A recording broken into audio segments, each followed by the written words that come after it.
بسم الله الرحمن الرحيم. الحمد لله والصلاة والسلام على رسول الله وعلى آله وصحبه ومن والاه. اللهم لا علم لنا إلا ما علمتنا إنك أنت العليم الحكيم. اللهم وتب علينا إنك أنت التواب الرحيم. سبحانك لا نحصي ثناء عليك أنت كما أثنيت على نفسك. أنت المقدم وأنت المؤخر وأنت على كل شيء قدير. اللهم اجعل جمعنا هذا جمعا مرحوما واجعل التفرق بعده تفرقا معصوما ولا تدع فينا شقيا ولا محروما. In the name of Allah subhanahu wa ta'ala, the most compassionate, the most merciful, all praise and thanks are due to Him, and peace and blessings be upon His beloved Prophet Muhammad sallallahu alayhi wasallam. He who is guided by the will of Allah, no one can misguide him, and he who is misguided, no one can guide him except Allah subhanahu wa ta'ala. Assalamu alaikum wa rahmatullahi wa barakatuh. Prophet Muhammad sallallahu alaihi wasallam taught us in one of the greatest ahadith that man la yashkurun nasa la yashkurullah. The one who does not say thanks to the people, he is actually practically not thanking Allah subhanahu wa ta'ala. Jazakumullahu khair for inviting me. May Allah subhanahu wa ta'ala reward you for this golden opportunity to be with you. And may Allah give you the barakah inshallah in what you are doing in all aspects of life, inshallah, supporting the Muslim community. Actually, this dua and this thanking has to do with the title of my talk. I was asked to handle the concept of the importance of establishing facilities for the Muslim community in the West. The importance of establishing facilities for Muslim community in the West. Now, to be honest with you, I can say that I have dedicated now my time for what I call fixing misconceptions. So my lecture will not be, Jazakumullah khair, will not be an academic discussion.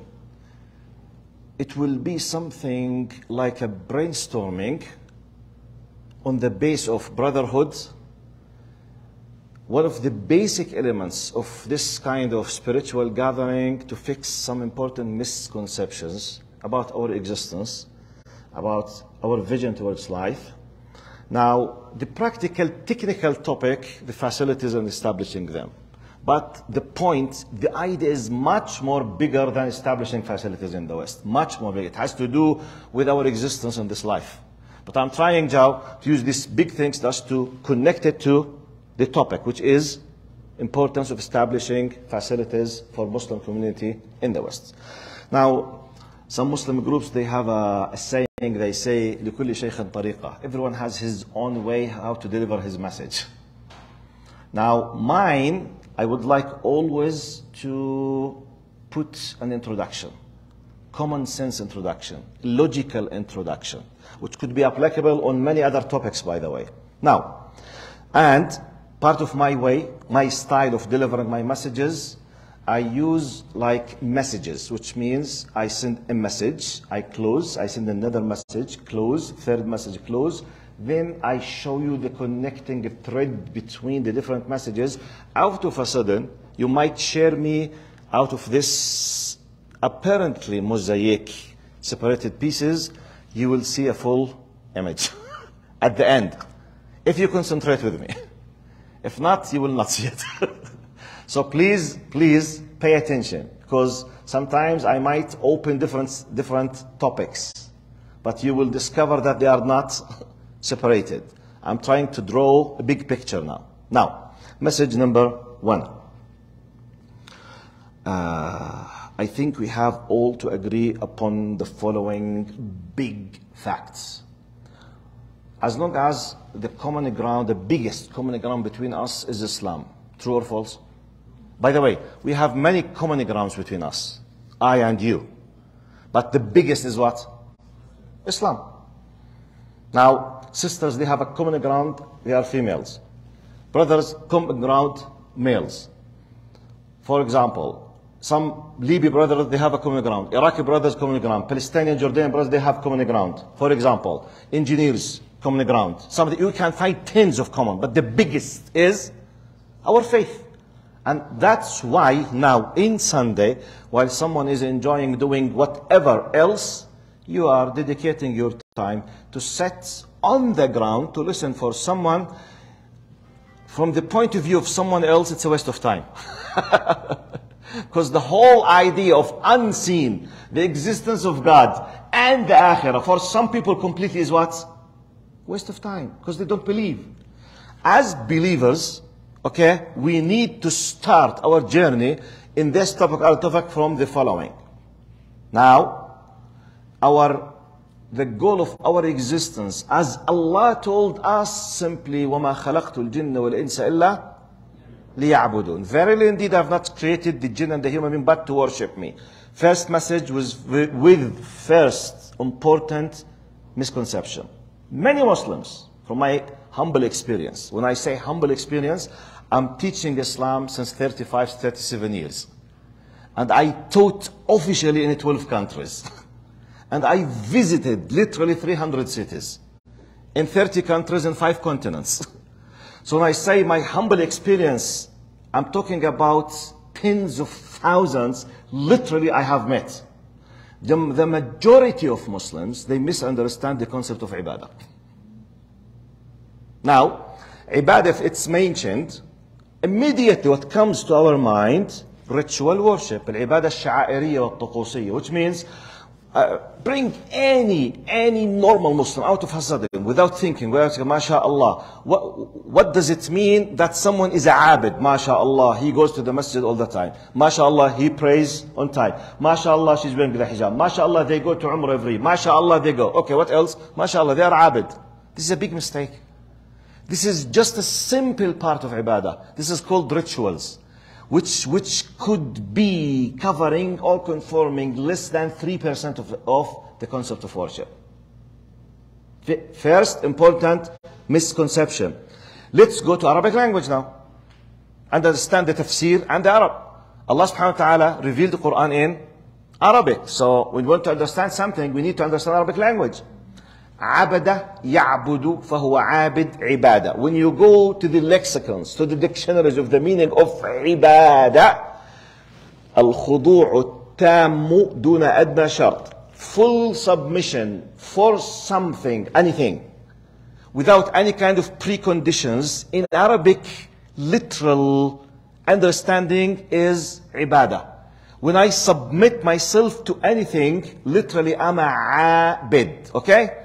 That's why Prophet Muhammad ﷺ said in a hadith, تعس عبد الدينار, تعس عبد الدرهم, تعس عبد الخميصة. Literally it says, woe unto thee, to the one who is worshipping the dinar. Have you ever seen in your life one single person doing sujood for a dollar? I'm asking, have you ever seen? No. طب how come Prophet Muhammad said تعس عبد الدينار? How come someone is worshipping? He is abid. This is the literal meaning of the ibadah. Ibadah is انقياد, خضوع تام دون أدنى شرط. Full submission without any kind of precondition for anything. You are a abid for this thing. You are a worshipper. That's why تعس عبد الدينار, wow, to the one who worships the dinar, which means he follows the path of gaining money without any kind of restrictions. Haram, halal, bribe, riba, okay, usury, thefts, cheating, it doesn't matter. What matters? Have the money. طيب, this way, no conditions, no restrictions. Just have the money. This is the meaning of a abid of the money. Okay? طيب, تعس عبد الخميصة. What is the خميصة? Yes, جزاكم الله خير. It's like the word قميص in Urdu, which is قميص in Arabic. قميص, خميصة. You say it's a type of ثوب. What does it mean in our language now? تعس عبد الموضة, which means تعس عبد الفاشن. Wow to the worshipper of the fashion. Subhanaka, Ya Allah, Ya Rasulullah, sallallahu alayhi. Allah is revealing to him. Who knew 1400 years ago that someone literally will be worshipping the fashion? By the way, at that time, no one was worshipping fashion. Now, do you witness this? Actually, it's one of the biggest gods now. Fashion. If the fashion says shave, ihlig, bihlig. If the fashion says remove. Tattoo. If the fashion says sahal bantalon, sahal. If the fashion says remove cover, uncover. If the fashion says, if anyone who's above 50 now, do you remember in late 60s the Charleston trousers? طبعا anyone who's above 50, the rest will not understand what I'm talking about. Charleston pants, they are very tight from the top, from underneath they are half meter.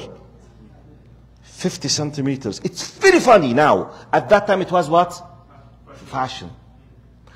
At that time, men, they used to have what they saw, كعب مسدس. This kind of beard. At that time they used to have, you know, this piece is very big and they open it and all of the hair of their chest, it's out. It's a fashion, which is very disgusting. But it was the fashion. Look to the sisters, with all due respect, those who don't care about haram and halal. Nams al-Hajibain, 30 years ago, it was very thick or thin? Wallahi, it was very thick, then thin, then thick. Every average 10, 15 years a new fashion comes. Wallahi. Which means we say it's not a matter of, there is no objective beauty. There is a brainwashing mechanism of making something as a fashion. By the way, I'm just proving to you the meaning of worship. I'm giving an idea, because this is how we understand. Prophet Muhammad said, "Ta'is Abdul Khamisa, Ta'is Abdul Moda." Wow, to the one who's worshipping that. Why I'm saying that?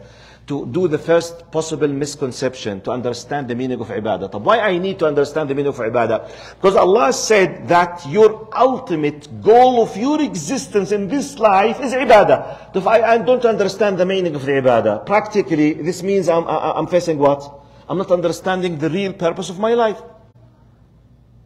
If I understand ibadah just as coming to the masjid, or ibadah just going to Umrah or Hajj, or ibadah just fasting the month of Ramadan, what about the rest of my life? Big misunderstanding. The most important, we start from here, before talking about the masjid, before talking about facilities, or the West. No. Go back, square number one.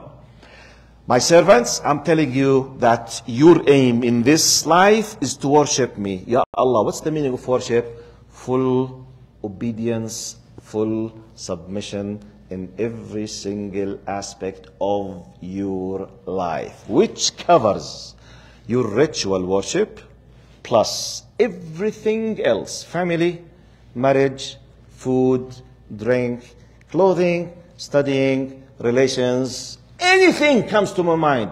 Your sleep, your walking, your talking, your style, everything is part of the ibadah.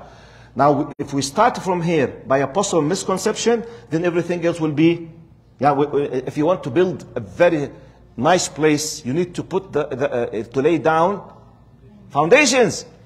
Imagine that we want 3 floors of Islamic Center. The foundations, they were put just for 1 floor. What will happen when we start building second floor? Collapse. So therefore, the people who understand strategically, when they say, we need $2 million for foundations. What? Habibi, I'm saying, hey, you are cheating. No. For 3 floors, I need a lot of money to invest in the foundations. True or false? Now, depending on that, respected brothers and sisters, when we understand that everything in our life is part of ibadah, okay, we jump to the next. And by the way, just pause al margin here. When you speak about this, wearing the hijab is ibadah. Be careful. Wearing the hijab is what? Anything you do it for the sake of Allah, because Allah commanded you to do it, or Allah asked you not to do it, by not doing or by doing, or by doing for the sake of Allah, technically you are doing an act of worship. So, for example, when you wear the hijab 9 hours outside the house for the sake of Allah, you are in a continuous, literally worship more than Sa'im Qa'im. By the way, who is the man who can do qiyam every night, an average 9 to 10 hours? Where is he? Can you find him? Every single sister who wearing the hijab, she's doing an act of worship as long as she's outside. Wallahi. So this is how we start to understand. Okay. So my point now, I will jump to the next point. Before discussing the masajid, the Islamic centers, the sadaqah, we need to know that everything in life is part of our type. Second possible misconception. Possible. Nothing will be an act of worship unless if you and me, we activate the nuclear power of Islam. You need to activate. Who can guess what I mean personally by the nuclear power of Islam? This is my terminology. Okay, I am not, if you can't guess, no problem, but mashallah alayk, yes. This is the Iraqi wisdom. You see? Intention. نية. النية هي القوة النووية الإسلامية. You know? Because why I'm saying this? Look to the wisdom of Al-Bukhari radiyallahu anhu wa rahimahullah. Out of thousands of hadith, when he collected his sahih, out of these thousands of high authentic hadith Prophet Muhammad sallallahu alaihi wasallam, out of all of this he decided to start his book with إنما الأعمال بالنيات وإنما لكل امرئ ما نوى. There is no repetition here. ما في تكرار. Be careful. We have two concepts. If you understand them, I believe your life will change. Because now we knew what ibadah is. Everything. But how I will activate everything to be ibadah? What is the key? Niyyah. Which means, please, you need all the time to double click on the icon of niyyah on your desktop. Must be activated, which means, now, إنما الأعمال بالنيات وإنما لكل امرئ ما نوى. إنما الأعمال بالنيات, verily indeed actions are just considered if there are niyyahs or intentions. If the niyyah is not there, the action is out of consideration. This is the first part of the hadith, which means, for example, I'm walking the streets, speaking on the phone, a friend, hey, yes, no, I did not pay attention. So by mistake, I just touched the ladder. There was a brother who's walking upstairs on the ladder. I did not mention, I did not see, I did not pay attention. I caused him to fall down and rahimahullah. So practically, technically, what did I do? I killed him. From Sharia point of view, am I a murderer? No. Am I sinful of killing someone? No. Because I did not have what?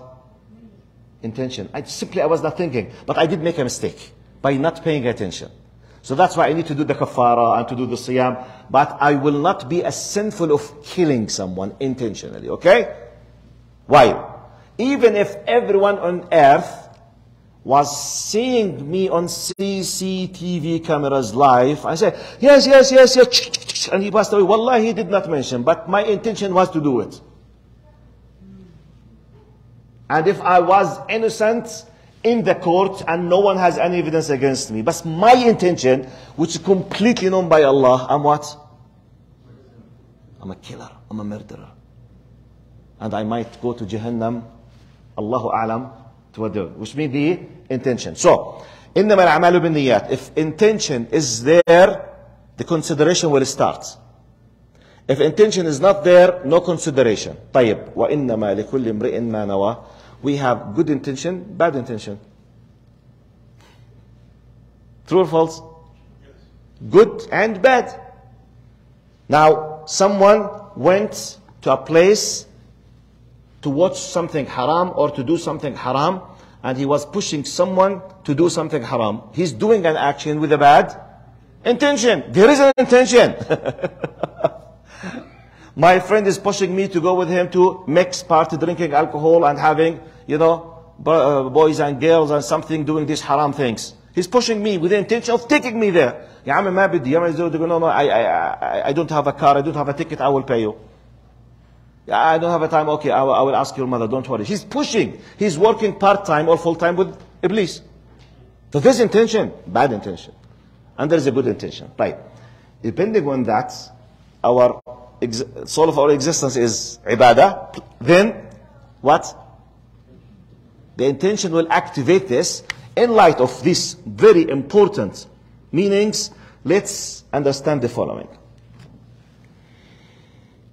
Now, third message. I think I'm not exaggerating if I say the vast majority of Muslims in the West, regardless which is their background, their first priorities are their families and their kids, and to take care of them, and to protect them, and to secure a very good style of life for them. Am I exaggerating? Am I exaggerating if say the majority, if not all Muslims, they come to the West seeking a better style of life for their families and their kids? True or false? Right. In light of this practical fact, let's bring from number 1 and 2 the following. يا أيها الذين آمنوا قوا أنفسكم وأهليكم نارا وقودها الناس والحجارة عليها ملائكة غلاظ شداد لا يعصون الله ما أمرهم ويفعلون ما يؤمرون. I'm putting like the bricks, you know the Lego? You see, brick with a brick, brick with a brick, brick with a brick, then the image will be clear. We are here to worship. Worship means full obedience. Activate the niyyah. What is the niyyah? If you have a wrong niyyah, purify it, fix it. طيب, everything I'm an account, I will be held accountable for everything I do. But why you are here? All of us will say, I want to take care of my kids. I want a better future. I want to protect them from, back home. Some of us, we came from a very, very corrupted regime. Some of us came from an insecure country. Some of them seeking better style of life, which is mubah, no problem. I mean, not necessarily all of us, we came from war and disaster. Some of us, they were living maybe in the Gulf, in a good style of life, but seeking better, no problem. Everything is mubah, halal. Mumtaz, type. Now, in light of this, depending on our understanding, is it now let's talk about the priorities. In light of the first message, second message. Everyone on life has priorities. A non-believer has a priority to gain the highest level of pleasure as long as he is living. True or false? صح? Simply, he does not believe in a life after death. So therefore, لحق حالك وانبسط. True or false? Which means don't waste any possibility of seeking, gaining leisure, but please enjoy it to the full. Simply there is no life after death. So his priority is just gaining. A true believer, i.e. Muslim, is this his priority? No. But does this mean it's haram in life to seek pleasures? No. We have two files here. We have restricted ways of seeking pleasure, should be halal, plus should not be our priorities.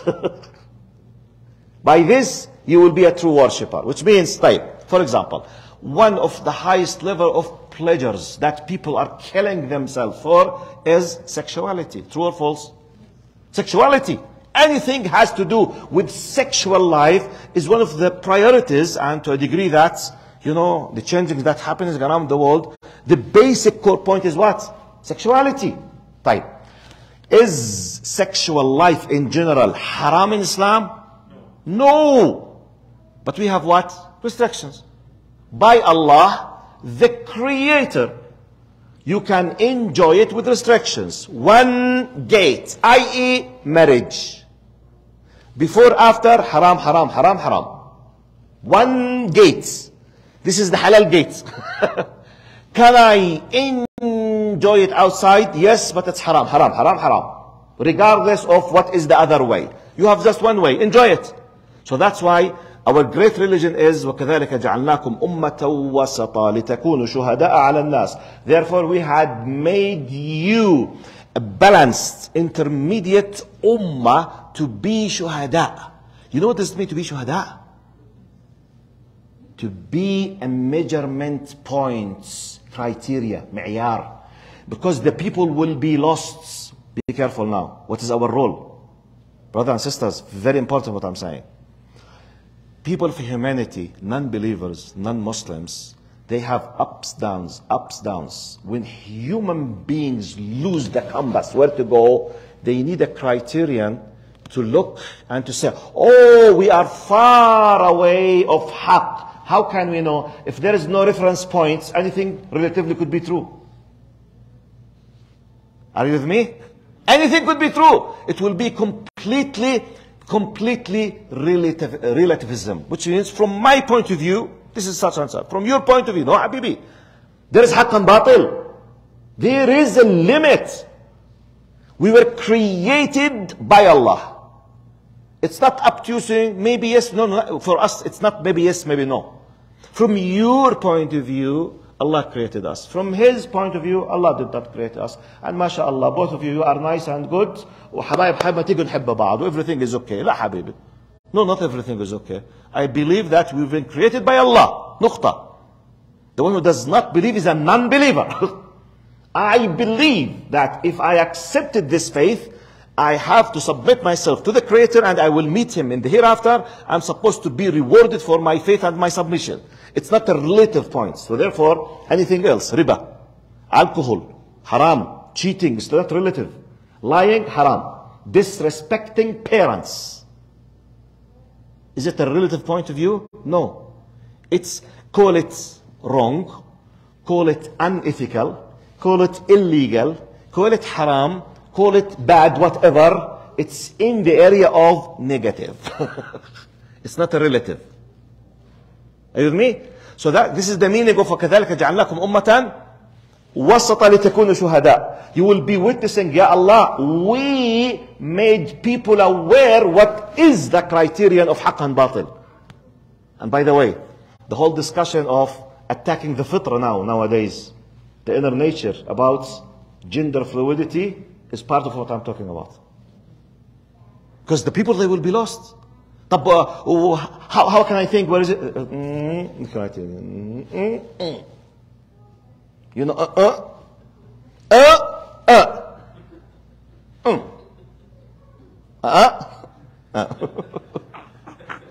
untranslatable. One of your greatest priorities to worship Allah, general obedience, in light of this, قُوا أَنفُسَكُمْ وَأَهْلِيكُمْ نَارًا. All who you believe, protect yourself and your families, your spouses, your kids from a hellfire. Its fuel is based on human beings and stones. My son, myself, yourself, God forbid, could be from the fuel of this hellfire. Type. I'm talking about supporting facilities in the West. So what is the relation? Let's come. By the way, I'm building foundations of concepts. I'm laying down foundations of concepts. When I finish them, okay. When I say, okay, we have to do X, Y, Z, no one will ask me why. No one will say, but no, depending on what? No. This is the foundation. I have laid it down, and this is common ground between you and me. So let's jump to the next. Now, in light of all of these types of possible misconceptions as introduction, as a foundation, let me give the following advice. And I think in the West, for a Muslim community, we have a triangle of pillars to guarantee safe existence. I repeat, triangle of pillars to guarantee safe existence. When I say safe, I'm talking in a religious terminology. I mean safe while Allah is satisfied from us. Safe, we are not committing anything that will cause us to be outside of the fold of the religion. I mean safe, that we are maintaining our hearts and our aqidah and our wara and our bara. Safe does not mean just to be safe from legal point of view, technically, which means, alhamdulillah, we all have our money and we are paying the tax and we have no problems. No, I'm not talking about this kind of safe. It's a simple part of the big. I'm talking about our criteria, in our priorities. Now, what is the triangle? Please, let's fix them to see the importance. Now we have house, home, masjid, madrasa. Triangle. If any one of them is messed, it's like the three, legs for a round table. No round table can stay stable with one or two legs. It's impossible. The minimum is 3. The minimum. If we have 4, alhamdulillah, khair, khala khair. 5, no problem. 10, ya ammi barakah. I'm talking about basic minimum requirement. If less than 3, no existence. Home, masjid, madrasa. Okay? So therefore, quick messages about, because we are talking about supporting the facilities for Muslim community in the West. If we don't know the justification from religious faith point of view, simply it could not be my priority. If you understand the justification immediately, like for example, Abu Bakr radiallahu anhu. What pushed Abu Bakr to put all of his wealth to free the slaves at the beginning of the da'wah? Why? Now, mathematically, if we are discussing from atheist or non-believer point of view, Abu Bakr will be wasting his time and his money. But what? Yeah, you are living in a society full of slavery, and it's completely dependable on slavery. But why to pay your money to free a slave? Why? Who cares? Are you with me? But why? But technically, practically, mathematically, from business point of view, if you have a money and someone asks you to help him, he's poor in need. Technically, when you give money, do you lose or you gain? You lose. Religiously, faith-based understanding, no one will understand the concept of barakah, blessings, except you as a believer. Now, Prophet Muhammad, this is what I say about the priority of understanding now. مَا نَقَصَ مَالٌ مِّن صَدَقَةٍ. Don't ever think that your money will decrease when you give a sadaqah. Mathematically, it's against mathematics, by the way. But who said that we are discussing math now? We are discussing the law of the creator of math and money and my creator. He gave me a special law for the money. The money, when you give for his sake, will. But mathematically, ya habibi, we are not discussing math now. Concept of barakah is completely special law by Allah. VIP law. You give for his sake, how? It's not your business to know the how. Because barakah is something you can't realize it. Simply, I don't care with Allah, I gain money. I'm arrogant, I don't want to pay. Okay, I will pay it in the hospital.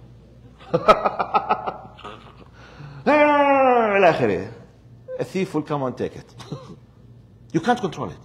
Type. For the sake of Allah, I have just limited money, give. No hospital. I go to the business. Much more. Subhanallah. A fire came to the area except my factory, because it's protected by sadaqah. No one can understand this law except the believer, by the way. That's why I said you need to activate your faith and your niyyah. Because we are dealing, by the way, with a special law. Be careful. Special what? Law. The law of Allah subhanahu wa ta'ala. And by the way, one of the most beautiful things that happened to me in my life when I understood what we call in our Islamic Arabic terminology as Sunan al-Kawniyya. Arabs, how many of you understand Arabic? Can you raise up your hand, please? Arabic? Type. Who can explain to me what does it mean in your mind when you hear the word Sunan Kawniyya? What do you understand? What does it mean? The laws of universe. Okay, more details. Like what? That's true. What else?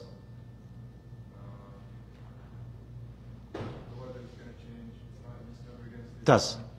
The brother is saying truth, but this is yes, sir.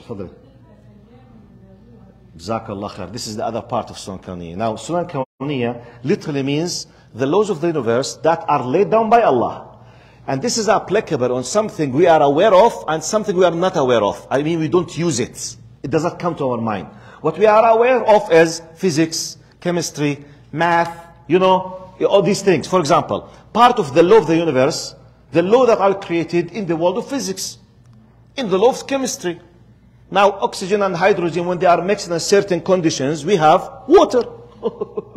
Who decided to let water be consisting of oxygen and hydrogen? Is it you or me? Allah. Who decided to let this specific, atom and electron and proton? It's Allah. Just I discover it, I know it, that's it. For example, the sodium and the chlor, separately, both of them, they are a poisoning material. They kill. When you mix them in a certain conditions, they are the salt that we can't have enjoying food without it. Who decided that when they mix together, this is part of the universal law? The law of the sun, the law of the moon, the law of the water, the law of the vibration, the law of evaporation, all of the laws of physics, chemistry, math. We have something called Sunan Kawniyya and Mil. We mean what the sister said, which is the laws that Allah put down to control the relation between us and Him. Such as, وَمَن يَتَّقِ اللَّهِ. This is what? Law. This is a divine law. وَمَن يَتَّقِ اللَّهِ يَجْعَلْ لَهُ مَخْرَجًا. Linguistically, this is called conditionally closed sentence. جملة شرطية. And it's a law. But who is the one who's saying this law? Allah. When Allah says, وَمَن يَتَّقِ اللَّهِ نَجْعَلْ, it's a law. Now in math, 1 plus 1, 2. Except in the Arab world, it could be 3. Sometimes, for some our rulers, you say, if you are in Syria, they will ask you, okay, it's something else. This is against the law of the universe, which is completely something else. But now, 1 plus 1 equals 2. 1 plus another apple, 2 apples. That's it. خلاص, fixed. Okay? Now, law, conditionally close, جملة شرطية. Allah said, وَمَن يَتَّقِ يَجْعَلْ له مخرجا. If you are mindful of Allah, respectful of the commandments of Allah, Allah will open an exit in your face for an obstacle. So why I have a closed area? Because there is no taqwa. Conditional close. In ta'kul tashba'. If you eat, you will not be hungry anymore. In tadrus tanjah. If you want to succeed, study. If you don't study, you don't succeed. Now, وَمَن يَتَّقِ اللَّهِ يَجْعَلْ لَهُ مَخْرَجًا وَمَن يَتَوَكَّلْ عَلَى اللَّهِ فَهُوَ حَسْبُهُ. If you have trust in Allah, Allah will take care of you. If Allah is not taking care of me, I'm not doing tawakkul. Conditional clause. This is part of Sunan Kawniyya, part of the law of Allah subhanahu wa ta'ala. It's exactly like وَلِلَّهِ الْمَثَلُ الْأَعْلَى. So we understand. Now in light of these things, we come back now. We talk about the triangle of pillars. Do you remember? We say home, what? School and masjid and? Now, quick messages. By the way, each item I'm highlighting, it needs a lecture. But I'm just sending a quick messages. Home. The message about home for parents. Please, please, please, please. لا تجعلوا بيوتكم فنادق لأولادكم ولكن اجعلوه ملاذا آمنا. Don't let your homes be just hotels. Let it be the most beautiful, attractive haven for the hearts and the minds of your kids. Quick message. Now, if you want to take care of the triangle, to take care of the existence of Muslim community in the West, we need to go back to fix our problems at home, not to let it be hotel. How can I, Sheikh? What are you talking about? Our homes are not hotels. If you are fighting with your wife 24/7, your house is a hotel, definitely. Because they will feel more comfortable with their colleagues and friends outside more than the house. من الآخر. You know من الآخر? It's one of the greatest expressions in Egypt. من الآخر. You know من الآخر? From the end يعني. Okay? من الآخر. If my house is not a paradise, my kid will seek something else outside. Finito. I'm not discussing the whole details. I'm just giving an idea. Type. Let me give you this shocking fact. Part of my job that I do here in Canada, since about 5 years in Ontario, that I do family counseling. Special reconciliations and fixing problems between, married couples. You can't imagine what is the percentage of disaster that our families are facing. for many different reasons. The core point, there is no taqwa for Allah subhanahu wa ta'ala. It's a disaster. Type, okay, you decided not to respect. You decided not to respect. I don't want to, I don't, she does, don't, no, whatever. The end result, your kids will be part of the hellfire. This is what I want. With that, as long as you decided to establish a family, you need to know that your family will be either or. You have an option. واذكر في الكتاب هو إسماعيل إنه كان وكان رسولا وكان encourage his people to do sports. وكان what? يأمر أهله بالصلاة والزكاة وكان عند ربه. Allah is praising Ismail alayhi salam because one of the characteristics that all the time he was reminding and pushing and establishing the love of the prayer for his kids. Practically, if just randomly, very quickly, if we won't take like a random segments of Muslims who love Allah and you ask them just quick survey, how much do you pay for your kids to have excellent math classes or excellent science classes or best schools or best training on whatever to be professionals and gain a good job compared? How many of them they are ready without uttering a single word to pay equal money for the sheikh to help their kids to memorize the Quran? I will leave the answer with you. We will have hundreds and thousands of them. They will not utter a single word, paying all of the pretty things. Math, طبعا مستقبل ابني يا عمي. طبعا الله أكبر. طبعا math, الله أكبر. He will be an engineer. طيب, I'm not saying this. Pay, no problem. طيب, medicine يا عمي. Science, medicine. He will be a دكتور قد الدنيا. Okay, no problem. والله, I'm not saying haram. Please support. طيب. Just to prepare himself for the akhirah, the sheikh want to dedicate his time in full to memorize the Quran. But this should be for the sake of Allah from the sheikh. He should not take any money. I will not pay any money. Why you pay for the math? For his future. But not to pay for the Quran, I don't care. Do we have this mentality or not?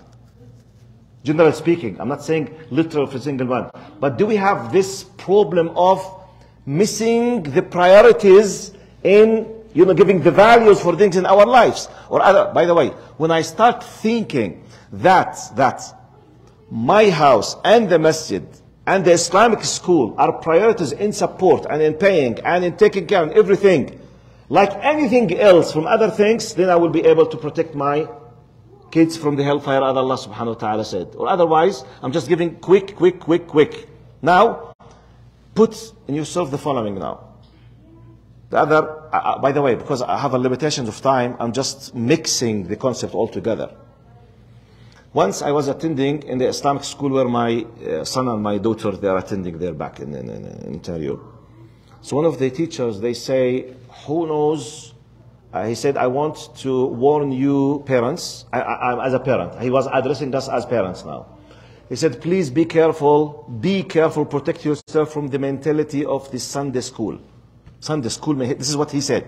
He said, be careful from Sunday school mentality. He said, who knows what I mean by the Sunday school mentality? None of us really realize what he means by that. Then he said, look, he's a Pakistani brother. He said, I studied in this country in a public school. And part of my dreams when I finished my study to teach an Islamic school. And I remember myself compared with your kids now. He's telling us now. He's, paying our attention. He said, when I was a kid, my parents used to think, they used to send me 8 hours a day to the public school. And they used to take me for 1 Arabic class at the weekend, or 1 Quranic class, or Arabic and Quranic class for 1 hour and a half. Once they have done it, they feel completely comfortable in their hearts that they did their job, nothing extra is needed from them. Khalas. Said, when I grew up and realized 8 hours a day multiplied by 5 40 hours of influence of public school, compared with one Arabic class a week, for many parents was something good and acceptable. Said, parents, be careful. And by the way, I can't push you to do something in specific. I don't have the authority. I'm just paying your attention how we don't pay attention, how we think. Which means 40 to 1, it's okay. It's 1 out of 40, which means the influence of the haqq on the hearts and minds of your kids is 2.5% just, compared with 97.5% on daily basis against the mind and the heart of your kid. طب Sheikh, I can't take my kids to Islamic school. I'm not saying necessarily Islamic school. I'm talking about the balance of influence. It's your problem. Solve it. طب no Islamic school. I can't afford it. Whatever. Okay. More extra classes, for example, something stays similar to homeschooling, but organized by the masjid in the masjid. We need the balance. Okay, I know not everyone is able to. Even if you can afford it, we don't have the number of Islamic schools. But the concept of Islamic school, supporting any effort that supports an Islamic school or a masjid, with the masjid could be Islamic school and whatever. It's a must, because when you now 10 years ago it was, the problem was not that much. 20 years ago it was simply nothing, because simply, hello, we will do XYZ. Do you mind? Yes, I mind. Okay, he will not attend. Now, who dares to say this? Even if you say, I don't want my kids to do XYZ.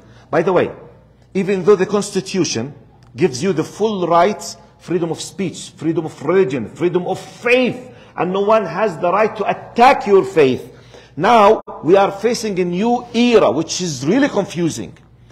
If you want just to enjoy your constitutional rights, at any moment you find yourself accused of doing hate speech or something bad, because no, you see? Which is now the possibility of influence, which could go against your faith, is doubled at least 10 times since 10 years. But this needs from me to do what? More efforts to make the balance. But how can I do this? The triangle.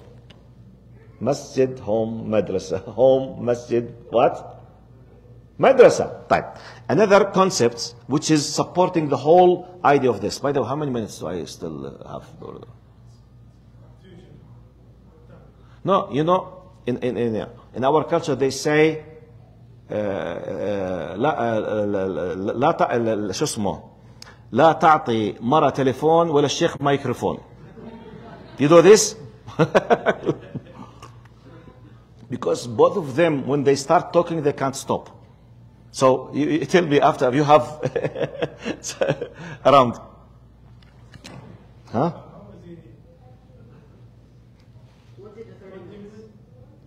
In 20 minutes. طيب إن شاء الله. Okay, جزاكم الله خير. Now, the next concepts, just try to support the whole idea. We need to understand the concept of Fard al-Ain and Fard al-Kifaya as well. This must be clear in our minds. Fard al-Ain and Fard al-Kifaya. Just in Arabic, who believes that he understands in full what do I mean by Fard al-Ain versus Fard al-Kifaya? Just raise up your hand. Don't say anything. Just raise if you believe that you understand exactly what I'm talking about. 1, 2, 3, 4, 5, 6, 7, 8, 9, 10. Alhamdulillah. Type 10. Brother, can you tell me, yes? What does it mean? Fard Ain versus Fard Kifaya? Yeah, Fard Ain is something that everyone needs to do. Yeah? While Fard Kifaya is if someone does it, like it's the others don't have to do it. Excellent. Fard al-Ain is the thing that every single person must does it by him or herself. Like the 5 prayers, for example. You have to pray it by yourself. You can't ask someone to represent you, or otherwise the multimillionaires will hire people and they will not pray. For example, if Hajj is compulsory on you and there is no obstacle in health and wealth and the safety of the world, you have to do it by yourself, fasting. It's Fard Ain. It's Fard Ain. Fard al-Kifaya is a compulsory act of worship that must be done by the Ummah. If a group of them did it, none of them will be sinful. If none has done it, all of them will be sinful. A group must do it. If they did it, everyone is secured and saved. If none did it, all of them, they are sinful. Are you with me? For example, بناء المساجد is فرض كفاية. Building masajid, فرض كفاية. Building Islamic schools, فرض كفاية. A group must do it. If none thinks, all of them will be sinful. Having a special place for ghusl, kafan, prayer, you know, the dead bodies, deceased bodies, what? It's a fard, by the way. But a group must do it. If they are khalas, the need is there, none will be sinful, because it's part of, by the way, having medical doctors in the Muslim Ummah, fard kifaya. Having engineers, fard kifaya. Agricultural experts, fard kifaya. Ulama in science, fard kifaya. Yes, ulama in qira'at, fard kifaya. Ulama in the Islamic studies, dedicated just to teach hadith, tafsir, fard kifaya. Now, we are concerned to talk about masajid and madaris. So we need to know it's not an option. It's not a marginal issue. It's not something that, okay, it's nice if we do it, but if we can do it, la hawla. No.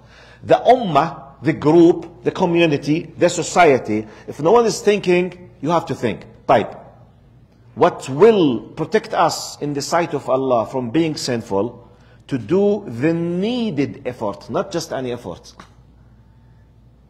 If Muslims are 100,000, let's say quick calculations, imagine they need at least, let's say 70 masjids. And they need, let's say, for example, they have 30,000 kids at school. So they need randomly 25 schools, and they have 10 schools. It's a compulsory on them to keep doing their best to have an extra 15 Islamic schools. Regardless of the how now. I mean, the idea should be clear that in light of my faith is telling me that it's a compulsory action. What can I do? This is another something else. You need to have the urge of feeling sinful if you do not support. Now, we come to another fixing misconception. I will do this quick test with you, and I will see if you will fall into my trap. And by the way, I did this test with people in, I think, 5 countries. At least I did it, I think, maybe 50,000 persons. None of them but failed in the test. So I'm doing a psychological attack for you now. I'm preparing you to fail in the test. I'll prove to you, I will see, it's a test, okay? I will tell you what is the test after doing the test. Type. I will say the beginning of a Quranic verse. I will see how many of you memorize the rest of the verse very quickly, without thinking, which means to see how this verse is familiar or unfortunately is completely forgiven in our hearts. Okay? Very quickly. Ready? لا يكلف الله نفسا إلا. You failed in the test. Yes. You failed in the test. Yes. Because most of you said what? وسعها. Why you did not say إلا ما آتاها? I will say 1 out of 70. ما شاء الله. جزاكم الله خير. الله يجزيك خير. How old are you? 9. So, alhamdulillah, she's not brainwashed yet. Wallahi, you know what I mean? I will tell you now. It's very serious.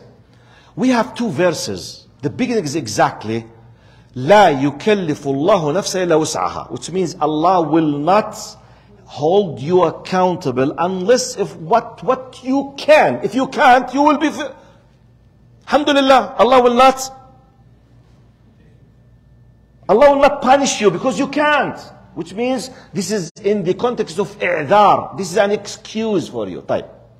لا يكلف الله نفسا إلا ما آتاها. Allah will not hold you accountable unless in what He has given you. Which means you will be held accountable depending on what you have. Which means responsibility. Look now, indirectly, all of our hearts go indirectly to the excuse, not to responsibility. Whenever you discuss anything, يا شيخ الله لا يكلف الله نفسا الا وسعها، يا شيخ لك الوسع، يا شيخ لك الوسع. طب wait يا حبيبي، طب في الا ما اتاها كمان. Which means Allah will hold me accountable. تعال. I gave you the power, I gave you the money, I gave you the intellect, I gave you the high IQ, I gave you the reputation, I gave you the connection, I gave you the money, I gave you the business experience, I gave you the experience, I gave. What did you do with them? You know why I'm saying this? I'm saying this because I raised this a question. I'm talking about the triangle. Masjid and madrasa. Ya Sheikh, we know it. What can we do? In light of لا يكلف الله نفسا إلا ما آتاها, we can do an amazing tens of things outside of the books and the classical ways. The classical way, fundraising session. Classical way, the very rich people in the first row, we keep asking them. But in non-classical way, I will just throw ideas in your faces.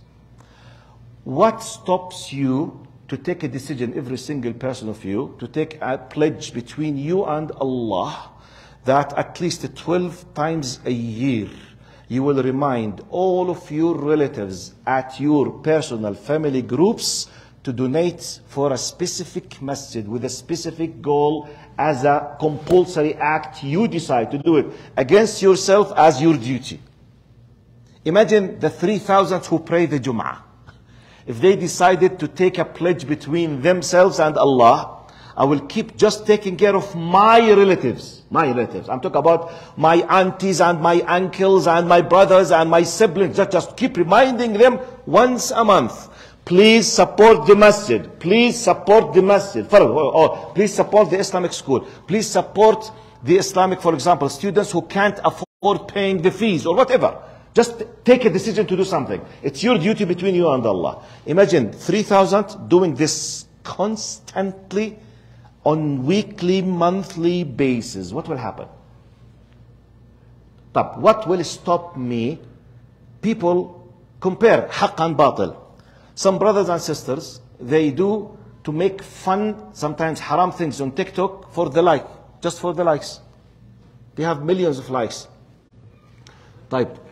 You have 2 languages. Some of you enjoy 3 languages. Some of you speak English, French, Arabic, for example. Why you don't use genuine real studies? Why you don't use your power in media? You can edit films, to film some very powerful things to encourage the people to support the Islamic schools, or to take care of some orphans, or to whatever, media, social media, translation, video, filming, editing, speaking, go and fund me, whatever. I'm just giving an ideas. If I decided that I'm part of Fard al-Kifaya, and it's my duty not just to support the masjid, this masjid must have another 10 copies. This is how we think strategically now. Because I'm supposed as a Muslim think about my kids, not about myself just. Because in 5, subhanallah, just go back 10 years ago, before what happened in specific in Syria and in Egypt, Arab Spring. Who was imagining that tens of thousands of people will be there and they will be in need for Quranic teachers, Arabic teaching, English teachers? There will be tens of thousands. No one was imagining that. It happened by the will of Allah. All of a sudden, we have tens of our brothers from Syria and from Egypt. They are with us. Out of a sudden we have. So this is how we should be thinking. When you put all these things together, inshallah, I think I have 5 minutes left, صح? 10? ما شاء الله. طيب. اللهم صل على سيدنا محمد.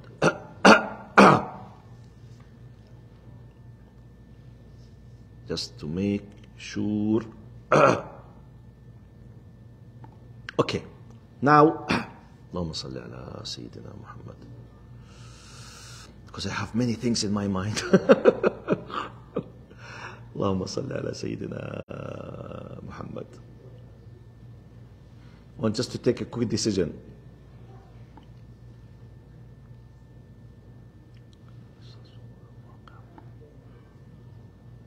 طيب. Respected brothers, I will sum up what I was saying now, because I have a lot of ideas. Sum up very quickly. What was the title? Importance of establishing facilities for Muslims in the West.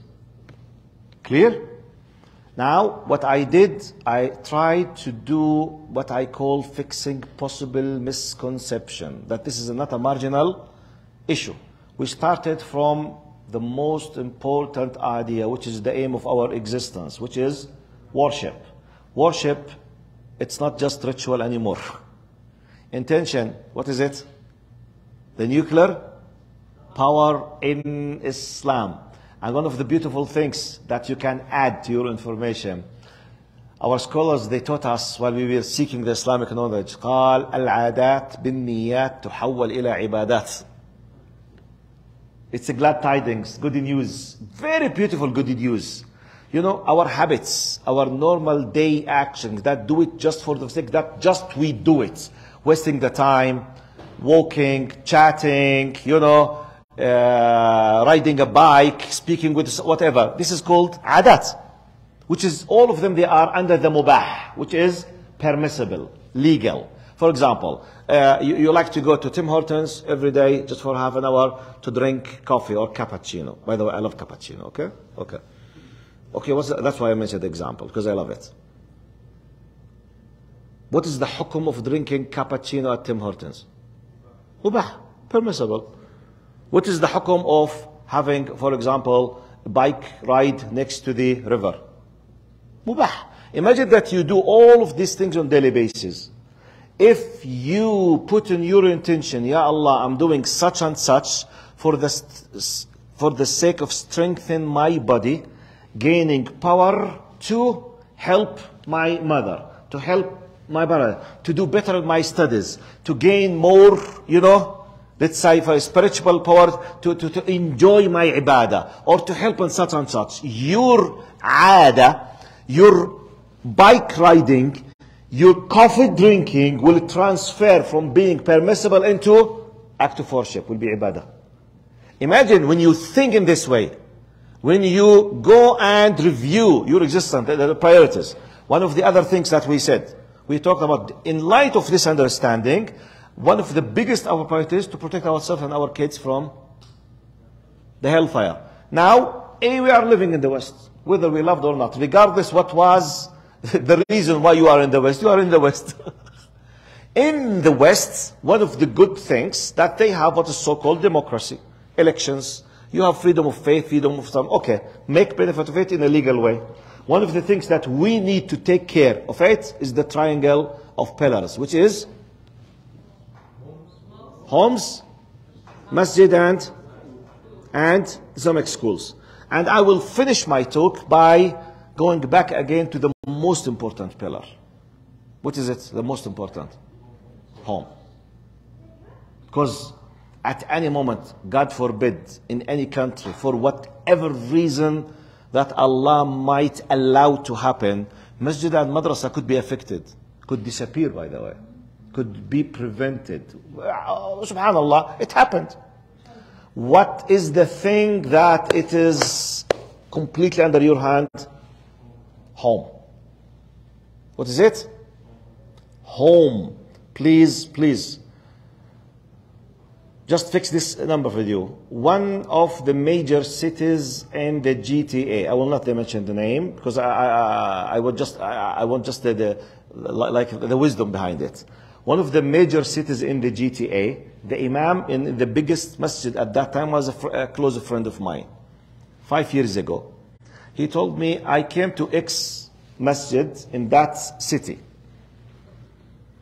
He said, I tried to see what kind of cases I received in the first 100 days of my job as a new imam. He was writing like his, diary every day. He said, I discovered that the first 100 days I received 73 divorce cases. It's one masjid. And by the way, it's not a big city. I'm not talking about Mississauga. I'm not talking about Milton, Ontario. No. Something, you know, something from the level of Kitchener, for example. Okay, it's not Kitchener, but something like, let's say, Kitchener, Waterloo, something with that size. 73 divorce cases in 100 days for one imam in one masjid. Now it happened that 99% of them, they are Arabs and Muslims. None of them but an Arab. Now this is like one of the things that to measure. Most of them, they came recently to this country. Just to give you an idea what happens in our society. Which means just once they reach to this country, all the previous problem, they are not aware of what happens here. They are not aware what will happen with their kids. خلاص. The law says X, Y, Z, يلا, divorce, regardless of what will happen. يا أختي الكريمة, are you aware what will happen with your kids? Regardless, he was hitting me back home, so I will take revenge.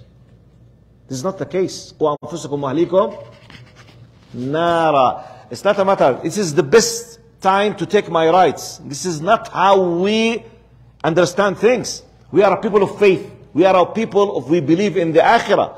In the akhirah, things that we do. So we need, if we don't take care about home, love, respect, you know, they say the context is so, and just one example, inshallah, I will finish about the importance of this kind of beauty inside the house, about the relation of parents and kids. This is my favorite example in my life, about homes, out of tens of examples. Hadith Sahih in Bukhari. Prophet Muhammad ﷺ was sitting. He was with a company of one of the Sahaba. His name is Al-Aqra' bin Habis. He's a Bedouin from living in the desert. He was sitting next to Prophet Muhammad ﷺ.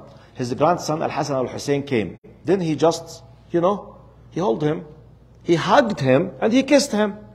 For this Bedouin Sahabi, he said, أَتُقَبِّلُونَ صُبْيَانَكُمْ فَإِنَّا لَا نُقَبِّلُهُم. He said, do you kiss your kids? Because from manhood, Arabic Bedouin point of view, this is, no, this should not be done by a male figure. It's, no, showing this kind of, you should not express your, this love in this way. No, you should be tough. You see, just do like this for a kid. Don't touch, don't hold, don't kiss. This is their way of thinking. Type. Prophet Muhammad ﷺ, when he said, أَتُقَبِّلُونَ صُبْيَانَكُمْ, he said, do you kiss your kids? We don't do it. He was proud of saying so. He said, أَوَ أَمْلِكُ لَكَ أَنْ نَزَعَ اللَّهُ الرَّحْمَةَ مِنْ قَلْبِكَ. What can I do if Allah has taken mercy out of your heart? Just for not holding, hugging and kissing. In another hadith, Sahih, or the same hadith with another riwayah, because sometimes you have different riwayah for the same incident with different perspective, and it could be another complete hadith, the rawi, but the core point, قال كان أعرابي, one of the Bedouins sitting next to the Prophet Muhammad ﷺ, because it was part of his daily basis things. Always he used to hug Al-Hasan Al-Hussein and kiss them. He was teaching us this. قال تقبلون صبيانكم? Do you kiss your kids? والله إن لي 10 من الولد ما قبلت منهم أحدا قط. Said, by Allah, I have 10 kids. By the way, the word walad in Arabic is applicable on males and females. In Arabic, okay? فكل مولود ولد وقد يكون ذكر وأنثى, which means he said, by Allah, I have 10 kids, males and females. I have never ever kissed one of them. He was proud to think so. Then Prophet Muhammad gave him the fatwa. Do you know what was the fatwa? قال من لا يرحم لا يرحم. This is the context of this hadith. He said, the one who does not show mercy will not be shown mercy in the day of judgment. Just for not hugging and kissing. This means what? There is no sympathy, no emotions, no love, no connection, no quality time. So this male or female will be seeking this outside. This is a simple item about the importance of the houses. Now, in the Arabic culture, the father should be tough. I'm not expressing. Just quick ideas. Anyway, It was a brainstorming spiritual session. جزاكم الله خير. May Allah subhanahu wa ta'ala accept your deeds and give you barakah and descend the tranquility and al-amn as-salam on all this masjid and all of your efforts. And big congratulations for the new masjid. Just a few days ago that you are in. Inshallah, next time if Allah give us the power to visit you, maybe we'll inshallah give a muhadara in the other masjid inshallah. Jazakum Allah khair for inviting me. Assalamu alaikum wa rahmatullahi wa barakatuh. Jazakum Allah khair. Assalamu alaikum.